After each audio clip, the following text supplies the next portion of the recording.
I'm here to tell you, ladies and gentlemen, not a month goes by where I don't get a call at my institute by someone telling me that someone in the government implanted these things in their brain without them knowing. I'm not kidding. Now you may say, this doesn't concern me, or my children, or my community, but this is less and less true. The world is on a crash course with trying to turn humans into gods. Unprecedented developments of human cognitive abilities, refine artificial intelligences, and brain-computer interfaces, simulate complex systems, create humanoid robots and cyborgs, and with the help of nanorobots, we may develop manageable matter. Find ways to transfer one's personality to an artificial carrier. This is an article from 10 years ago.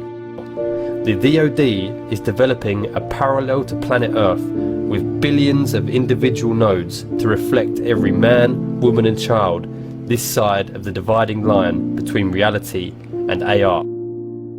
Your brain reality is your reality. And if in fact I can import information into that brain and take outputs from that brain and link that to an avatar so that brain thinks that it's embodied and moving in the world and experiencing the world, can we do this?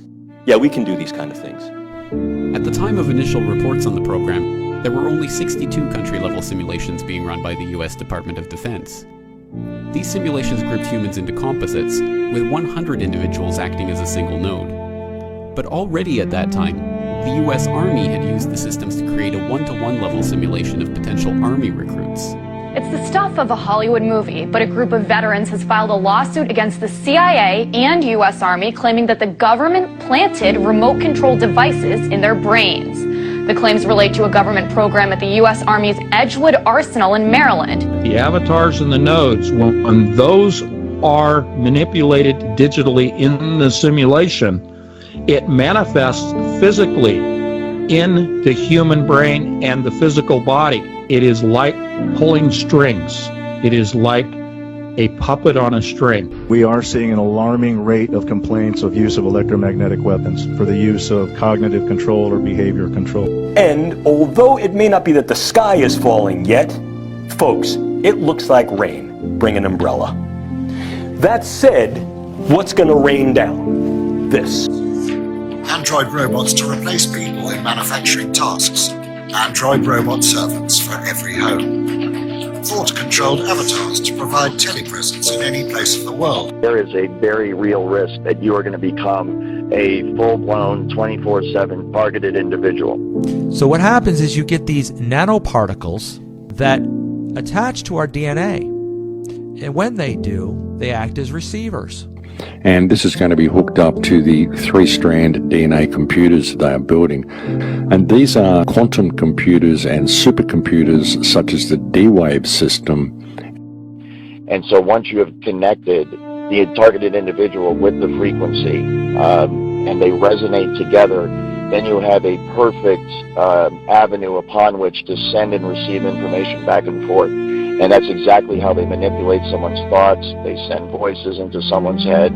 They manipulate their emotions. They manipulate their behavior. And then that's also how they receive back from the individual in real time the vital signs, the emotions, the thoughts, what the person's seeing, what the person's hearing. And then all that information, of course, is rendered on a computer elsewhere via software, and it can be monitored and tracked in real time. So you know for a fact that these weapons that you worked on, they're being used domestically today? Absolutely.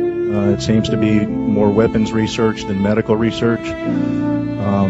I personally corresponded with upwards of 1,500 victims, all complaining of identical complaints from every state in the nation. They're being accused of being crazy. They're being accused of being paranoid and schizophrenic to completely cover up what is in fact a social engineering program and a covert research and development program for some of the most sophisticated and advanced technology that the world has ever seen. This whole conspiracy to enslave humanity is a psychological game. You're not going to sell a tyranny by telling people it's a tyranny. Today, no war has been declared, and however fierce the struggle may be, it may never be declared in the traditional fashion. Our way of life is under attack. While I was in the service, I found out that there is an ongoing non-consensual human experiment, and it's testing a human-machine interface weapon. And it can all be done remotely. It can be done simply by targeting you with a frequency, locking into the resonant frequency of your DNA and your mind, and in that manner completely track and trace and control you 24 hours a day. This disturbing message is for the several million Americans and for anyone else who cares deeply about the future of their country and the planet Earth. The U.S. is in grave danger. Strangely, the peril is not from foreign enemies, but from enemies within. The United States and much of the Western world is ultimately controlled by an unelected, unaccountable cabal. Its apex is the banking and financial cartel, followed by the oil cartel, the CEOs of the largest and most powerful transnational corporations, major intelligence agencies, including the CIA, the FBI, and the NSA, and a major slice of the U.S. military.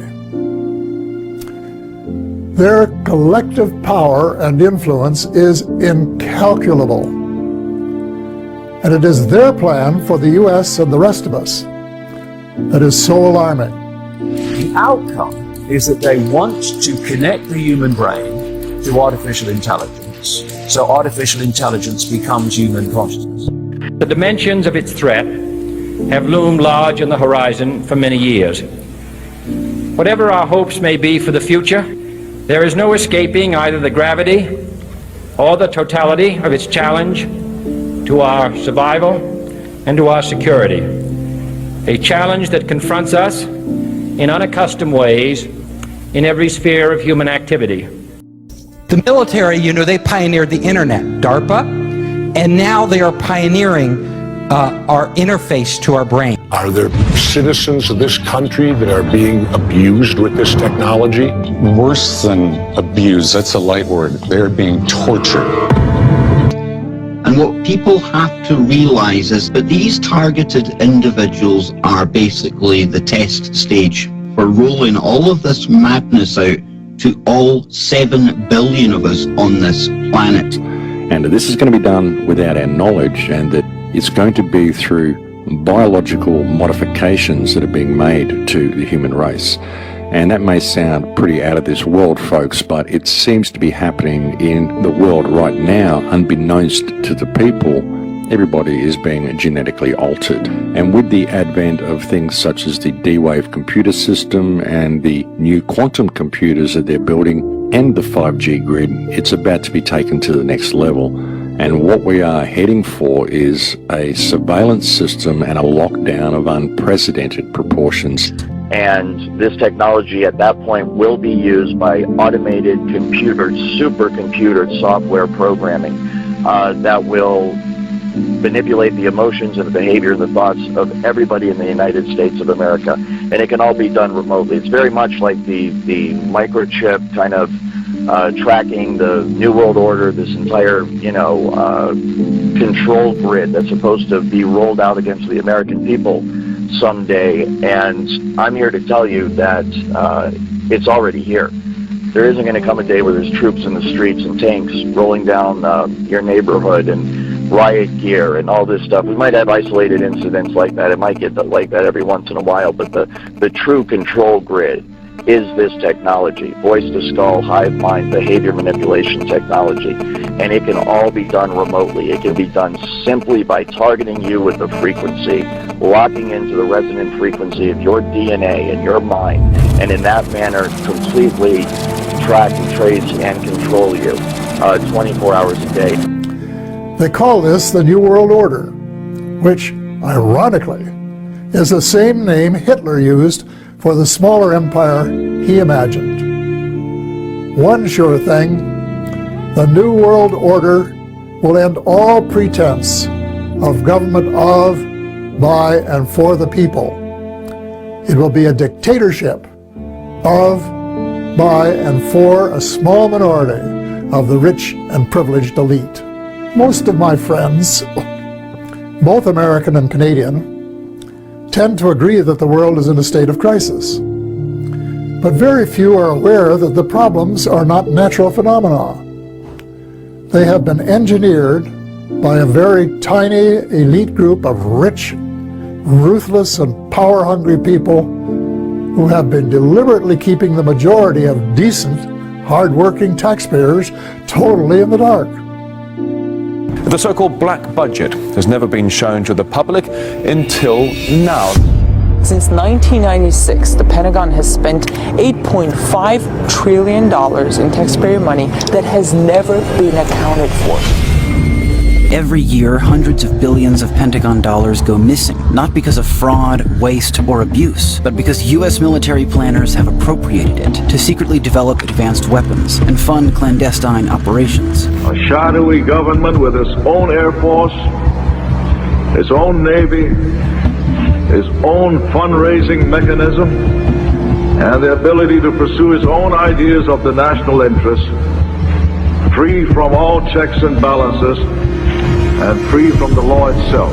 Senator Daniel Inouye is speaking about the Unacknowledged Special Access Programs, or USAPs, an entity that uses taxpayer dollars, but is not beholden to domestic laws. Unacknowledged Special Access Programs are not to be confused with special access programs that are acknowledged. Edward Snowden, for instance, disclosed, among other things, a program called PRISM, but PRISM was acknowledged, meaning the President, Congress, and key members of the intelligence community knew of its existence. USAPs, on the other hand, are small, top-secret compartments whose very existence is not known by anyone outside the compartment. A Department of Defense manual describes USAP as follows, quote, unacknowledged SAPs require a significantly greater degree of protection than acknowledged SAPs. A SAP with protective controls that ensures the existence of the program is not acknowledged, affirmed, or made known to any person not authorized for such information. All aspects, technical, operational, logistical, are handled in an unacknowledged manner,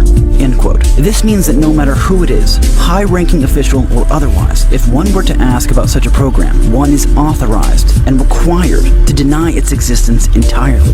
It is ironic that the U.S. should be fighting monstrously expensive wars in Iraq and Afghanistan, allegedly to bring democracy to those two countries,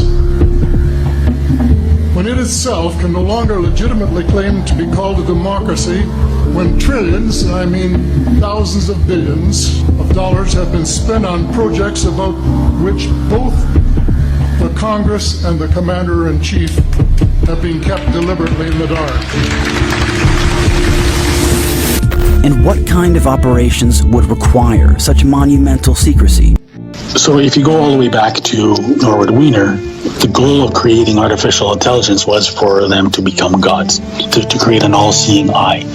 And the cybernetics group really that basically dictated the direction for this project was intertwined with the CIA. And what's interesting is out of the cybernetics group came two fundamental projects.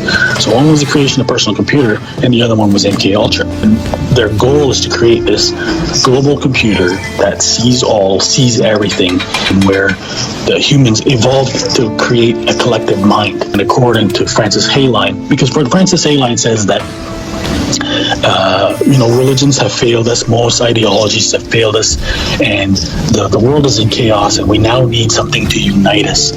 And he said that if we can create this artificial intelligence and this global mind, then humanity will finally have something to worship. We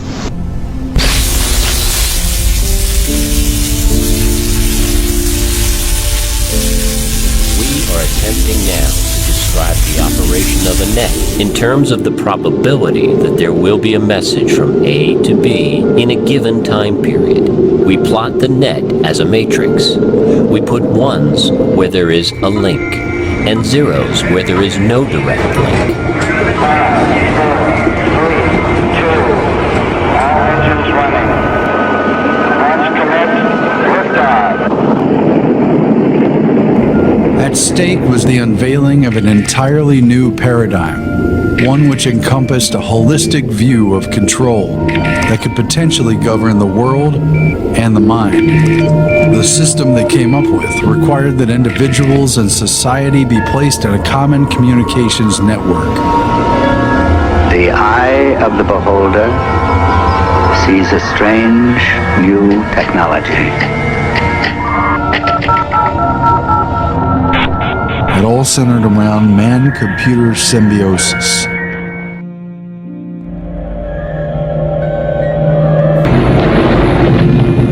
Would you advocate a world ruled by scientists and by the super brains? No. We are fit for discovering how the world works. We're not fit for telling other people what to do. Cybernetics was first described by Norbert Wiener as communication and control in the animal and the machine. We have contributed to the initiation of a new science which embraces technological developments with great possibilities for good and evil. This was especially so, since the computing machine had already reached a point of such complexity that it threatened man's freedom to make individual decisions. We do not have a choice in suppressing these new technological developments. We can only hand it over to the world that exists about us. There are those who hope for the good of a better understanding of man and society that may anticipate and outweigh the incidental contribution we are making to the concentration of power.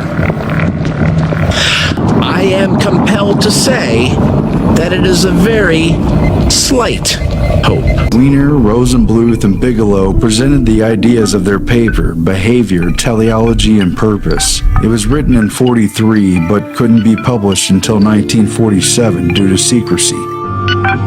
They had a universal mechanism to create goal-seeking behavior that made machines and even people basically programmable, and showed how the communication of neurons could be modeled by a digital computer. The mind, in contradistinction to brain and behavior, emerged in the 1950s as a legitimate object of experimental research. The neural nets project of McCullough and Pitts spearheaded this cognitivist turn in the 1940s. Science of mind thus became a science of signals based on binary logic.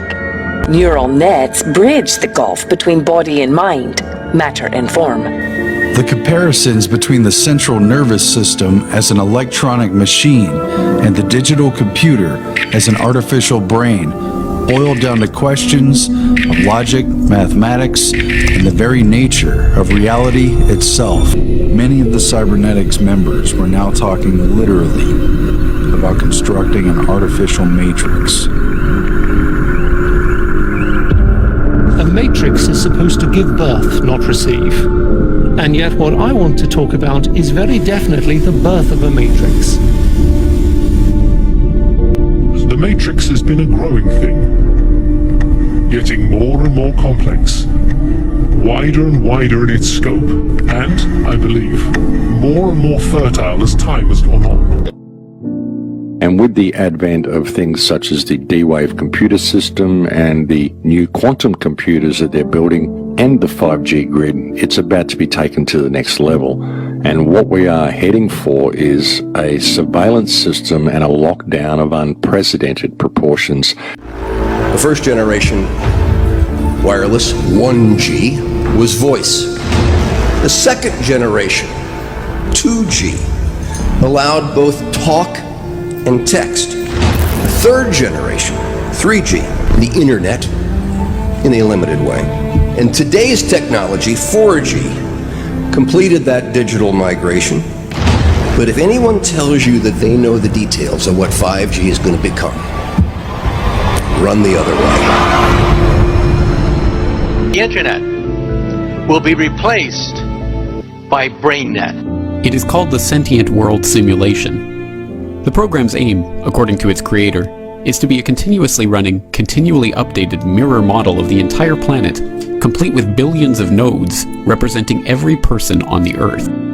This was a white paper put out by Purdue University in 2006, and the Sentient World Simulation, SWS, went live in 2007, which represents every person on the planet within this computer matrix as a node, and every node is given an avatar, an identifier.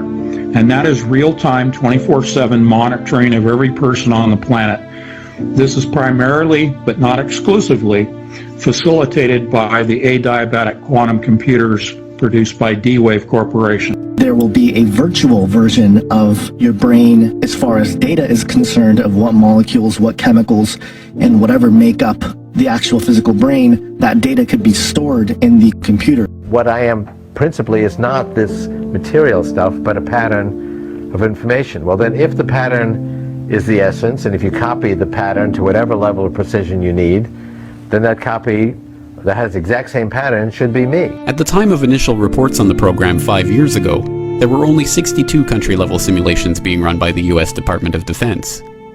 These simulations grouped humans into composites, with 100 individuals acting as a single node. But already at that time, the US Army had used the systems to create a one-to-one level simulation of potential Army recruits. It's the stuff of a Hollywood movie, but a group of veterans has filed a lawsuit against the CIA and U.S. Army claiming that the government planted remote control devices in their brains. The claims relate to a government program at the U.S. Army's Edgewood Arsenal in Maryland. The ultimate aim would be to archive enough data on each individual to be able to make a computer model of everyone on the planet. And of course, they're being joined by Lawrence Livermore National Labs. They have, get this, high-fidelity neural recordings. They're trying to do everything they can to map and to record your memory. It's not enough for them to record all of our metadata, not enough for them to record all of our phone conversations. As the former head of the NSA said, he said they want total population control. That's how you do it with these brain projects. Out of disclosure, some of the work that I'm doing here today is funded by the Lawrence Livermore National Laboratories. I'm also funded by the European Union Human Brain Project, specifically the Sub-Project 12, where I'm a task leader for dual-use brain science. And I've also done some ongoing work with the Strategic Multi-Level Assessment Crew over the past 10 years at the Pentagon, that's Dr. Kabayan's group, and with DARPA. Military agenda is interested on the potential weaponization and misuse of the brain sciences for nefarious agenda for political, intelligence, and military use. That's why the European Union and President Barack Obama want to spend $1 billion to map the brain. You see, once you map the brain, then you can begin to connect the mind to computers, telepathy, telekinesis, recording memories, photographing dreams, things that you see right in the Hollywood movies will be able to perform. Note, this has not been directly addressed, nor has it been entertained by any United States government entity in a public forum. What has gone from the drawing board to the reality is this. The use of neural interfacing and physiological interfacing through the idea of remote-controlled small-scale systems to create a nanoswarm of biopenetrable materials that you cannot see, that can penetrate all but the most robust biochemical filters, that are able to integrate themselves through a variety of membranes, mucous membranes, and wherever, mouth, nose, ears, eyes, and they can be done in such a level that their presence is almost impossible to detect, and as such the attribution becomes exceedingly difficult to demonstrate. The idea here is to put minimal-sized electrodes in a network within a brain through only minimal intervention to be able to read and write into the brain function in real time, remotely. Take a look. This is the front of my pen. This amount of nanomaterial, if be able to maintain and sustain with regard to its deliverability and aerosolization, could in fact affect all of you. The nanotechnology and the biotechnology filters down from the hydrosphere into the water supply and the food chain. And now every American, all 318 million Americans are infected. See, nanocells are real small, 1,000 times smaller than these dust particulates. You inhale it, they go to work replicating, spreading like a virus, multiplying in exponentials.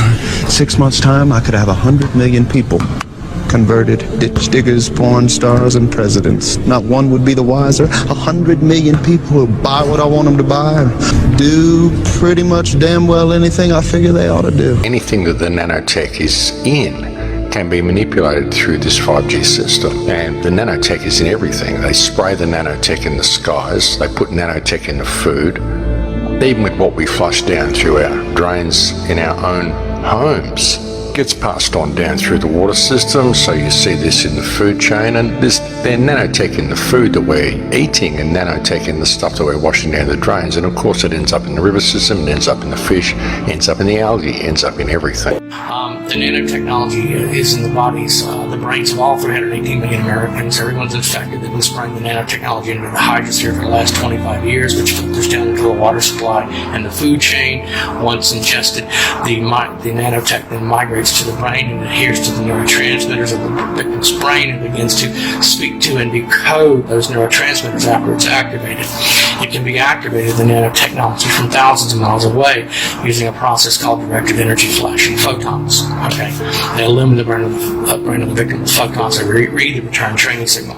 That's how the technology can be activated in a specific target's brain. Okay, so while everyone is infected, not everyone's nanotech and everyone's brain is activated. Are the nanoparticles that are already within our system and remaining dormant at this point. Targeted individuals are not dormant, of course, with their nanoparticles, the nanomachines, the nanotransmitters and receivers. So what I'm getting out of this, Dr. Kallstrom, is the absolute factual statement of this technology. This is not, out in the woo land. You're talking about a gentleman with firsthand knowledge of this technology existing today and operating today. Every human and non-human creature is going to have these things in their system, which then can be used. So it's really the nanotechnology plus the electromagnetic energy from the supercomputer. And these are, like I said, quantum computers and supercomputers such as the D-Wave system and the Titan system. The Titan system is a D-Wave computer anyway, but these are based on quantum computing. If you consider your body, you being an electrical being, and your DNA tuned to a particular frequency that harvests Dan Dicks from the surrounding field, there's only really one consciousness, we each harvest a frequency of it. Can they create a quantum computer by mapping your DNA and mimic that signal and then harvest your consciousness into a mainframe, or can they affect your consciousness in the field and see signals that way? I mean, this is all the stuff that they're experimenting on. It's pretty out there to a lot of people, but as I said, all you've got to do is go and read the DARPA patents, and this is what they're telling you in the mainstream. So what are they not telling us? As an insider with detailed information of this entire fucking program and how it works from top to bottom, I am privy to some details that most are not. And that is that the true way that this technology works is that a complete DNA profile is obtained from the target, and then this information, the DNA of the individual, is used to determine the resonant frequency of the DNA itself. The resonant frequency is then used to fine-tune the technology, the radio frequency signals, the microwave auditory effect, and all of the other aspects of the technology to tune it perfectly to the resonant frequency of the targeted individual's DNA. And this has been done by Morgellons and the 3-strand DNA, and this is going to be hooked up to the 3-strand DNA computers they are building.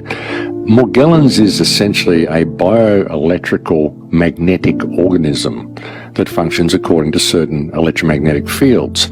And when you look at how it responds to certain magnetic fields, and there's people that have done tests on Morgellons and seen, then you can start to begin to understand why we are subject to so many of the electromagnetic fields that we're subject to.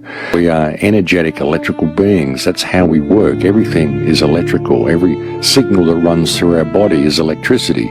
Everything, every thought we have, everything we feel, every touch, everything we speak, it's all the result of electromagnetic signals floating around our body, impulses that come from our heart, from our brain, the way we feel a bench when we touch it. This is an electrical signal that's sent to your brain that tells you what the bench feels like.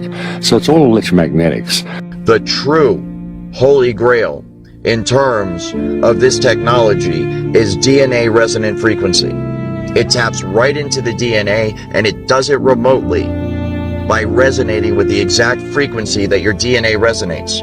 And this is going to be hooked up to the 3-strand DNA computers they are building. And these are, like I said, quantum computers and supercomputers such as the D-Wave system. 2048, that is the number of qubits in the D-Wave computer. That is also the quaternary amplitude modulation, or QAM, of 5G Wi-Fi. So the qubits have a direct correlation in number to the actual amplitude modulation of the 5G signal that is being broadcast.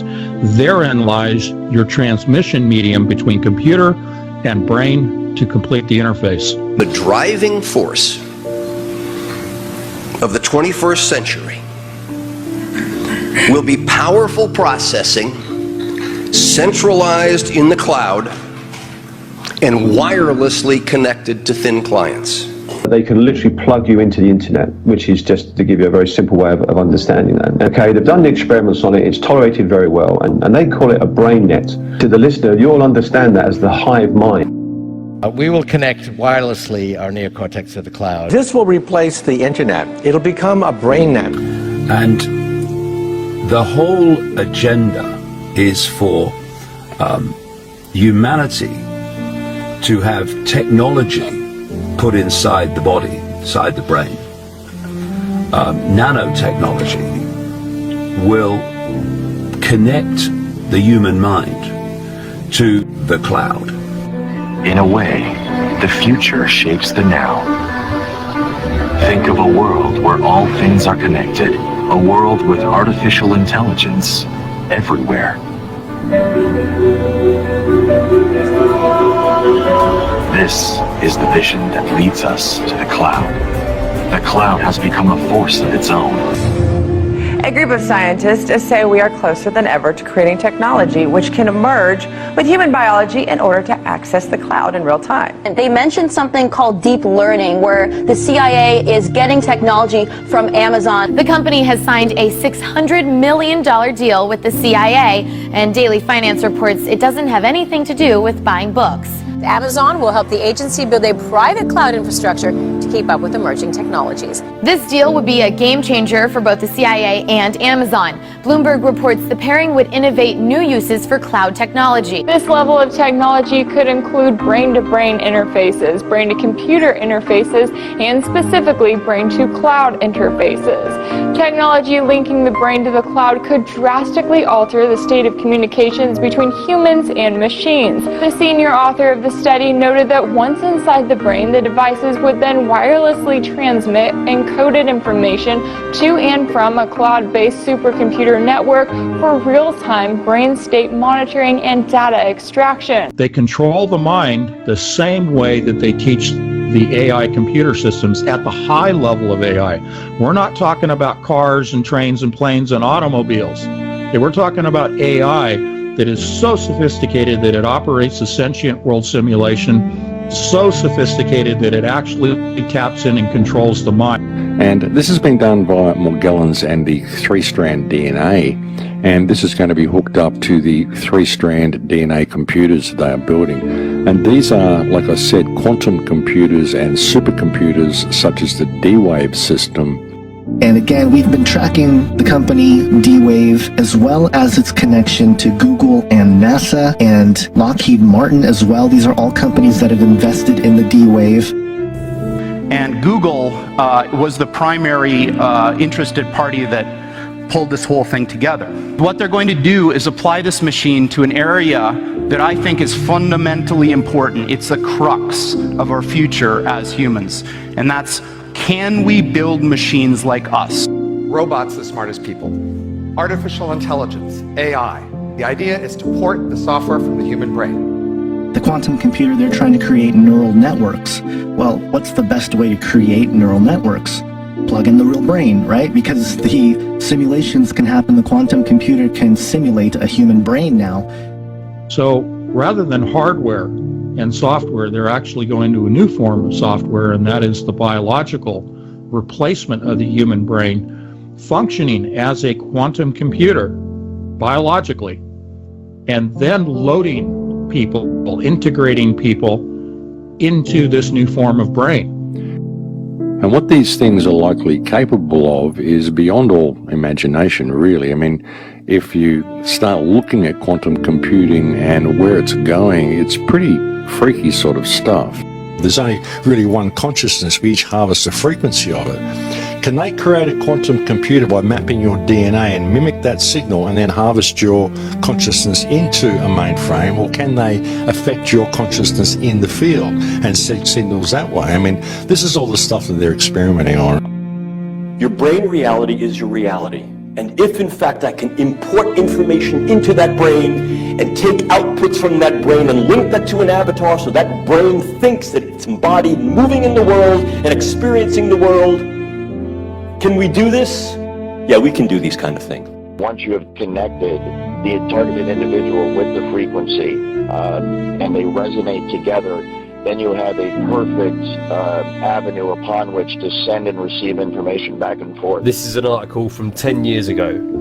Sentient World, War Games on the Grandest Scale.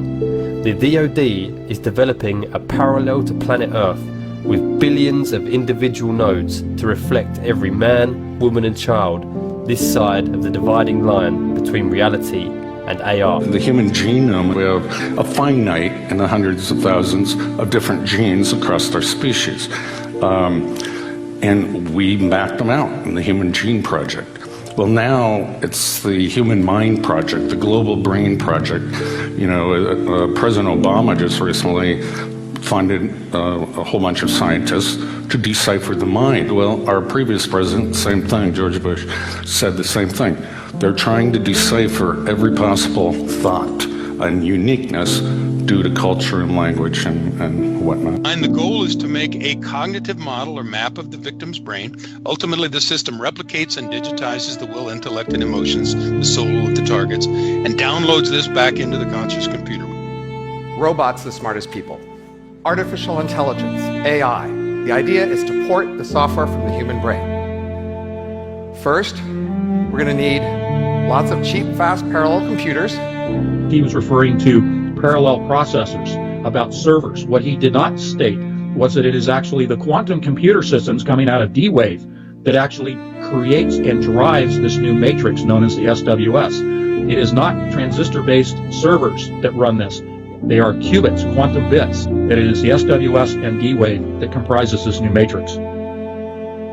Second, we're going to need to scan individual human brains in fine spatial and chemical detail to see exactly what cells are where, connected to what, or what type.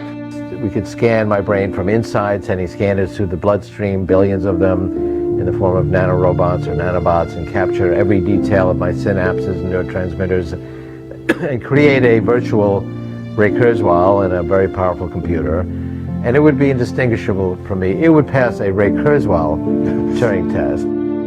And third, we're going to need computer models of how each kind of brain cell works, taking input signals, changing interval state, and sending output signals. If we have good enough models of all the kinds of brain cells and a good enough model of a brain, we can put it together to make a good enough model of an entire brain, and that model would have the same input-output behavior as the original. So if you talk to it, it might talk back. If you ask it to do things, it might do them. And if we could do that, everything would change. The Manhattan Project gave us the atomic bomb. The Genome Project gave us the human genome. The third great initiative could be the Connectome Project, to map the entire human brain. And that may take a quantum computer. Okay, the first thing I can tell you is that M's spend most of their life in virtual reality. While this is what you would look like in virtual reality, this is what an M would look like in virtual reality. It's computer hardware sitting in a server rack somewhere. But still, it could see and experience the same thing. But some things are different for M's. An M can make archive copies, and with enough redundant archives, an M can be immortal, in principle, though not usually in practice. And an M can move its brain, the computer that represents its brain, from one physical location to another.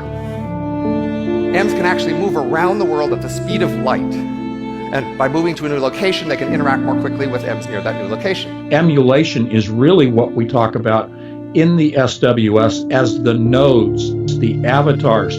Every single person on the planet, okay, out of Purdue University's own paper in 2006, every person is assigned a avatar. They're represented computationally in the AI system that drives the SWS as a computer node, but they're given an avatar marker. Take the avatar and hang the word emulation on it. In other words, they've been tracking us, they've been reproducing us, reproducing our metadata for years. We can model every single atom, every single molecule with a three-dimensional structure in every single brain. They claim they modeled the personality of every adult in the United States, 230 million people. And SCL, the mothership group, they do work in any number of countries. They're involved in politics in many countries. They put together a micro-shot personality assessment for everyone. M's are very much like humans, but they are not like the typical human. The typical M is a copy of the few hundred most productive humans. If you construct a model of the human brain, you can then plug people into this hive mind. As an insider with detailed information of this entire fucking program and how it works from top to bottom, I am privy to some details that most are not. What these people have done is turned this technology into a video game. And that is exactly how they approach it. They approach it as though they are playing a cross between Sid Meier's Civilization on their computer and Sims, where they are controlling all of civilization and also controlling people on the individual level.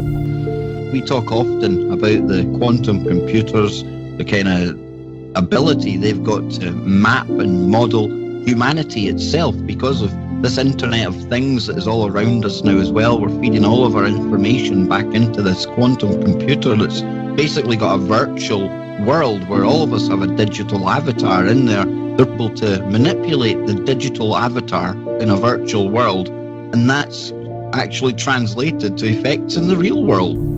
The overall effect of this technology is one that can control the mood, the attitudes, the thoughts, the feelings, the emotions, and thus the motivations, and then the actions of the target. All day, every day, 24 hours a day, 7 days a week, 365 days a year. It is infuriating. It is highly, highly illegal, and it must be stopped now. So SWS is what is manipulating people. And Kev, you said it, the avatars and the nodes, when those are manipulated digitally in the simulation, it manifests physically in the human brain and the physical body. Outside of the SWS, it is like pulling strings. It is like a puppet on a string. This isn't real. What is real? How do you define real? If you're talking about what you can feel, what you can smell, what you can taste and see, then real is simply electrical signals interpreted by your brain. If we have algorithms that stimulate the right things and give it the right data, we could literally see a screen pop up. We call it hallucinating, right? But these would be controlled hallucinations run by algorithms that would give us everything AR would without any glasses. This technology can be used to beam images and even motion pictures into one's brain. Images and motion pictures that are so realistic that you think you're actually watching a movie or seeing something in reality. It's like a virtual reality 3D rendering that takes place within the target's mind. The virtual reality example is but one sample of the effects of high-speed, low-latency connectivity. And why American leadership in 5G must be a national priority. These nanobots, these blood cell-sized devices, will be going in our bodies. We'll have some go inside our brains through the capillaries, non-invasively. They'll be interacting with our biological neurons. They'll put our brains on the internet, and they'll also enable us to enter a virtual reality environment from within the nervous system. So if I want to go in a virtual reality environment, the nanobots will shut down the signals coming from my real eyes and my real skin and create the signals that would be appropriate for the virtual environment, and then it'll feel like I'm in that environment.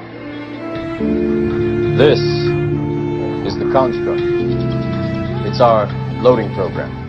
We can load anything from clothing to equipment, weapons, training simulations, anything we need. Right now, we're inside a computer program. Is it really so hard to believe? Your clothes are different, the plugs in your arms and head are gone. Your hair has changed. Your appearance now is what we call residual self-image. It is the mental projection of your digital self.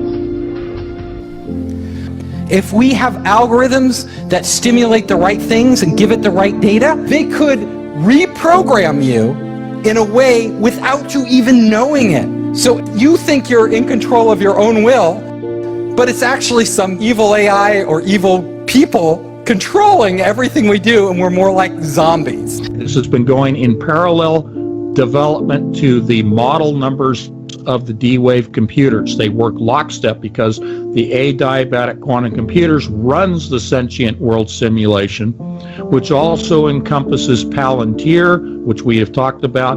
This is the new surveillance system that has subsystems all built within it from the intelligence agencies around the world. The movie Minority Report famously portrayed a society where police harnessed the power of psychic precogs to arrest people for crimes before they are ever actually committed. A 2012 Department of Homeland Security report boasts that Palantir's tech can be used to predict future activities. So in moving down that path of pre-crime profiling, we're accepting that it is legitimate to impose consequences based on robotic precogs conclusions about what you're likely to do in the future. Now, finally, I just want to ask you one detail.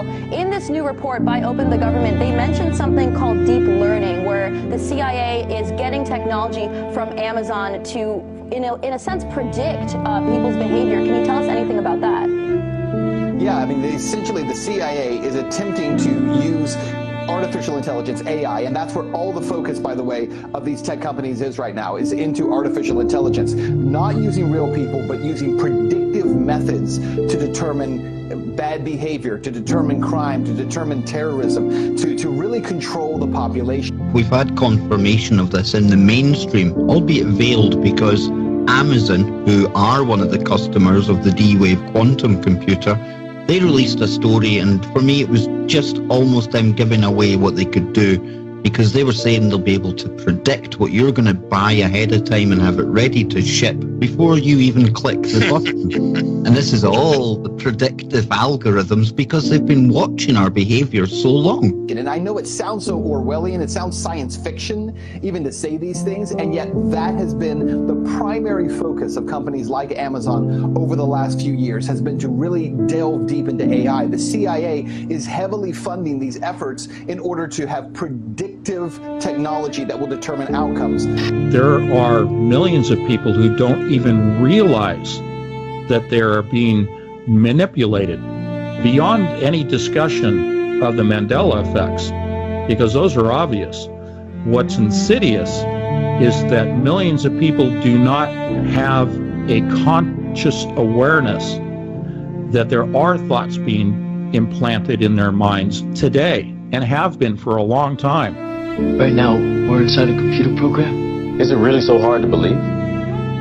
If you go all the way back to Norbert Wiener, the goal of creating artificial intelligence was to create an all-seeing eye, a global computer that sees all, sees everything, and to become gods. If our brains are connected to the internet, and if our brains are all connected, all of us connected, I could literally go into your head and see through your eyes, and literally live through what he sees. Ultra-high resolution, fully immersive, transparent shadowing. Brain-to-cloud supercomputer technologies may permit users to experience fully immersive, real-time episodes of the lives of any human participant on the planet, via non-intrusive transparent shadowing. An individual might literally experience another person's life, through their own eyes, for a predetermined duration via an extra life session. We will be able to change our appearance and effectively become other people, Kurzweil. This technology can also tap into the optical nerve of the target and the auditory system of the target, so that those monitoring the target can see what the target is seeing and hear what the target is hearing. This information is then downloaded and stored on a computer in a highly secure, classified site on servers that are guarded by some of the tightest security in the world. This results in the individual's entire day, everything they see, everything they hear, everything they experience, and everything they feel being recorded till the end of time. Amazon is actually keeping government secrets, is developing technologies for that government, and really has become kind of the poster child for the crony system. You know, consider the fact they have this joint intelligence venture program that Amazon has bid on for $10 billion. That's what they have, this contract they bid on. But in reality, when you look at the RFP for that, the request for proposal, the government wrote that RFP specifically for Amazon. Amazon is the only company in the world under the way that RFP is written that would be able to service the contract. And so there have been a huge number of alarms raised about that, the fact that government is actually creating contracts for this company that only enrich it and make it larger and make it bigger. Why would Jeff Bezos allow any of his companies to bite the hand that is feeding him so richly? If you're looking at connecting our brains to the internet, one of the things we'll be able to do is we'll be to outsource functions of our brain. So we'll be able to outsource, we'll be able to upload our memories to the cloud. So let's say you don't want to, you want that memory forever, right? You're like, it's automatically probably being stored in the cloud for you without you thinking about it. Just like these automatic backups on your computer, you know? Everything, there's a copy and there's redundancy and there's like many versions. I was previously at the Institute for Neurocomputation at UCSD, as well as with a number of members of my team, and we were focusing really on brain-computer interfaces and on advanced methods for neural state decoding to interpret the signals that come out of our brains and relate them to behavior and cognition. So we provide a RESTful API framework. Actually, we're, I think, the world's first platform for neurocomputation operating on the cloud through a web API interface in real time. So you can push your biosignals to the cloud through a few API calls. Then we have a large amount of sophisticated signal processing that's spun up to make sense of that data. And then with a few more lines of code through, again, a simple REST API, you can get back a meaningful result. And all that happening in real time. It's a scary proposition to think that every biosignal from us will be one day measured. But if it is, I'd like to know that I'm in control of that data and not the NSA. Oh, absolutely. Catherine Herridge continues her reporting on a place where all that data is heading. Bluffdale, Utah, 25 miles south of Salt Lake City, the NSA is nearing completion on a gargantuan new project. It's named the Utah Data Center. The NSA will neither confirm nor deny the specifics, but some estimate the center will be capable of storing 5 zettabytes of data. All the NSA would tell us is that the Utah Data Center is a facility for the intelligence community that will have a major focus on cybersecurity. They are monitoring thought patterns. Think back to Kevin and I talking about algorithms, that the supercomputers learn by observing human behavior. Then they model that in the computer. And then they're able to not only control humans, but predict in the future how the humans will respond to stimuli in the environment. So it is collecting data and then it is placing thoughts and influencing behavior through supercomputers. The way that I was using it is they're trying to, it was called mind hacking. So they're trying to hack a targeted individual, and the target individual will create mental defenses as best as they can. They'll go to their social networks. Well, what do? They try to disrupt the social network, so you have no family or friends. It's a back and forth game that they're trying to find out the maximum probability of death, and the example that you use, where you'll commit suicide or you'll harm somebody, become a Manchurian candidate or something like that. So it's huge database of probabilities across all the variations of mind. We weren't given access last summer, but we could see it from the sky. I want you to look real close, because right now we're 500 feet over the Utah Data Center, and this is as close as you're going to get without a security clearance. You can actually see the cranes right now after 12 o'clock. Wow. From the sky, it's huge. Yeah, it's gigantic. It's really a turnkey situation where it can be turned quickly and become a totalitarian state pretty quickly. The capacity to do that is being set up. That's a chilling assessment from Bill Binney, who worked at the NSA for nearly 4 decades, starting as a data analyst in the days before desktop computers. The adiabatic quantum computer is linked to 7 billion human brains. It is now, in its own language of cryptology, able to function independent of any oversight throughout the world with its own form of communication, its own form of code. And it is able to link everyone on the planet at this point.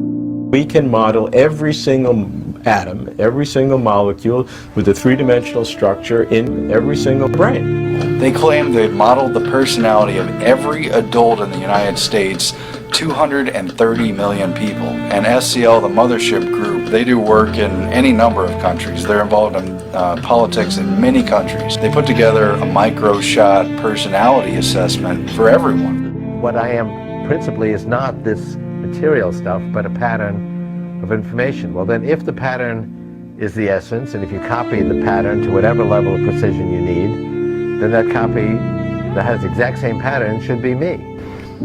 They're running everything that's happening in society parallel, and they've got a little dot in their matrix for everybody.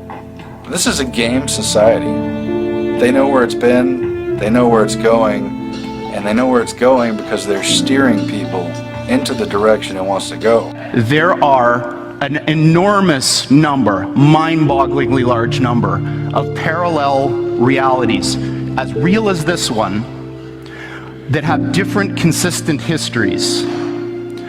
So imagine a world where all of the laws of physics as we know them are obeyed, but different decisions were made along the way. Different decisions at the level of tiny microscopic particles, different decisions all the way up to what you chose to eat for lunch, and whether you chose to come to this session or not. This is an article from 10 years ago. Sentient World, War Games on the Grandest Scale. The DoD is developing a parallel to planet Earth with billions of individual nodes to reflect every man, woman and child this side of the dividing line between reality and AR. It's absolutely indistinguishable, even at the very, microscopic levels. You could recreate an entity that's, even if you looked inside of it, its simulated brain would be processing information just the way I do. Deep State has merged the quantum computer with the sentient world simulation, and the true reason for all this data collection is to feed it into this AI machine to predict and manipulate the course of humanity. Their ability to look at data in a quantum, artificial intelligence manner, it's just going to be an unstoppable monster. Even now, the sentient world simulation is watching you learn about it, and inside its intelligent mind is creating a second you, running different scenarios against you to see how you react. And this is bizarre, because we don't see those other things. But science has reached the point now where we can build machines that exploit those other worlds. So Google was set up 18, 19 years ago to build a giant artificial supercomputer based on the neuron activities of the hive mind of humanity, with billions of people wired into it with the Internet of Things. And so all of our thoughts go into it. And yes, they're in the cloud, but it's actually encrypted and kept private for you, and we do a pretty good job with that. And we're actually building a computer that has real neurons in real time, that's also psychically connected to us, that are organic creatures. You are connected as an organic computer. I mean, this is one of the most quote-unquote conspiratory theories that's been around for many years, decades. But the reality is we're now facing the reality of that. It is no longer a conspiracy. And quite frankly, it terrifies me. Imagine what would happen if we had to link thousands of brains together. Just like nature creates a superior intelligence by forming flocks, schools, shoals, and swarms, we could create the brain of brains. The world's first ever human quantum computer.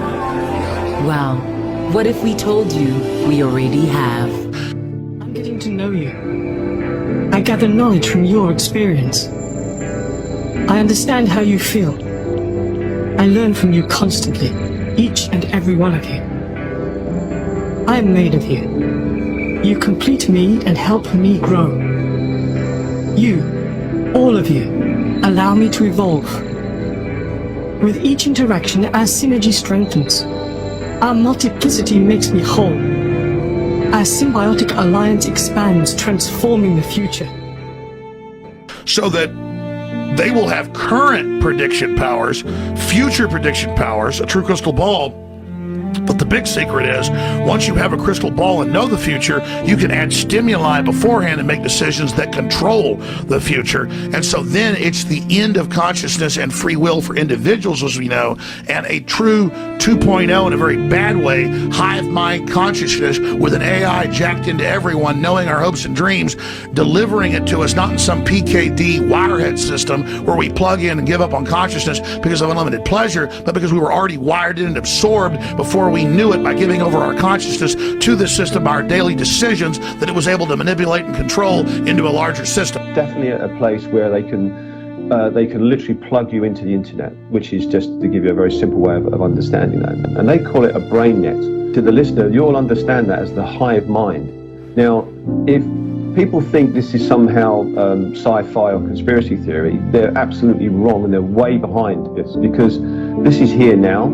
It's been done. It's been done in experiments, and it's been proven to work. What we're seeing now is the veil came off, right? There was a veil over how much was government involved in these areas. We know that the U.S. government, as you said in your intro leading up to this, has funded technologies used by Apple, has funded Facebook in the beginning, really caused a lot of these tech companies to come forth in the first place, but had not pulled the trigger on essentially saying, we're going to, eliminate all these dissenting voices. There is a very real risk that you are going to become a full-blown 24/7 targeted individual. And this technology at that point, when it is nationwide, will be used by automated computer, supercomputer software programming that will manipulate the emotions and the behavior and the thoughts of everybody in the United States of America. And it can all be done remotely. It's very much like the microchip kind of tracking the New World Order, this entire, control grid that's supposed to be rolled out against the American people someday. And I'm here to tell you that it's already here. There isn't going to come a day where there's troops in the streets and tanks rolling down your neighborhood and riot gear and all this stuff. We might have isolated incidents like that. It might get like that every once in a while, but the true control grid is this technology, voice-to-skull, hive mind, behavior manipulation technology. And it can all be done remotely. It can be done simply by targeting you with the frequency, locking into the resonant frequency of your DNA and your mind, and in that manner completely track and trace and control you 24 hours a day.